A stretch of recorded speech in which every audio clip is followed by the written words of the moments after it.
Benedict XVI wrote the encyclical Deus, Caritas in 2005 that tackles God's love for humanity. In a world where the name of God is sometimes associated with vengeance or even hatred, the Pope seeks to speak of the limitless love that God lavishes on humanity. Pope Benedict XVI clearly brings out the destiny of Christian life in this encyclical Deus Caritas which means God is love. We all know that everyone needs love and everyone desires love, but not everyone knows or understands love. In fact, love is probably the most misunderstood word. In his first encyclical, Pope Benedict helps to clarify the meaning of love. He examines the nature of different kinds of love, human love and divine love, eros, friendship, and charity. He writes inspirationally of how man was made of love by the God who is love, the God who became one of us out of love, which is Jesus Christ. The second part of the encyclical, Pope Benedict addresses the church practice of love. He examines the relationship between justice and charity, as well as the call for every Catholic to serve others in love.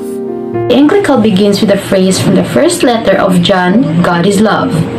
And who he abides in love abides in God, and God abides in him. The Pope said that the line expresses the heart of the Christian faith, which understands the Creator as the loving God and which sees Christian death as the ultimate sign of God's love for a man.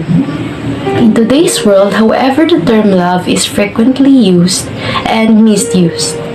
Most commonly, it is understood as presenting eros, the erotic love between a man and a woman. He claimed that it is now obvious in modern society that eros is being exalted and the human body has been devalued. Eros needs to be disciplined and purified if it is to provide more than fleeting pleasure. The solution to this is to rediscover a balance between the ecstasy of eros and the unselfish love of agape, as what Pope said. The second half of the encyclical makes two main points. As a community, the Church must practice love through works of charity and attend to people's suffering and needs, including material needs.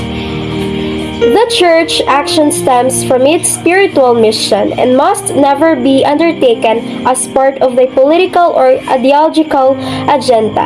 The Pope said there was a connection between the commitment to justice and the ministry of charity, but also important distinction. Building a just social and civil order is an essential to political task to which the Church contributes through its social doctrine, but it cannot be the Church's immediate responsibility, Pope Benedict said. The Pope examined and rejected the marxist of arguments that the poor do not need charity but justice, and the charity is the merely means of preserving a status and code of economic justice. He said that the Church must help needed wherever they are found. The Pope said that those working for Catholic charitable organizations need to be witnesses of the faith as well as a professionally competent humanitarian affair. The Church's charitable activities should not be seen as opportunities for proselytism, in the sense of imposing the Church faith on others, but this doesn't mean that charitable activity must somehow leave God and Christ aside. Without proposing specific guidelines, a Christian knows when it is time to speak of God and when it is better to say nothing and let love speak alone. The Pope said that prayer should not be forgotten as the Church tries to alleviate the immense needs around the world.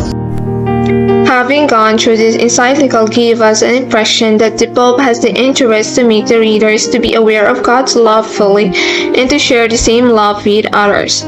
As we live in a highly competitive world, man seems to be selfish and self-seeking, but the object of this encyclical is very clear, that it wants to bring a change in man's heart from self-seeking attitude to self-giving attitude for the sake of others. The emphasizes on the love of God and the love of neighbor is great, as it really touches the heart of everyone. Pope consideration to the love of neighbors is adding beauty to this encyclical. Centrally, this encyclical acts as an inspiration to countless audience experiencing the richness of human life.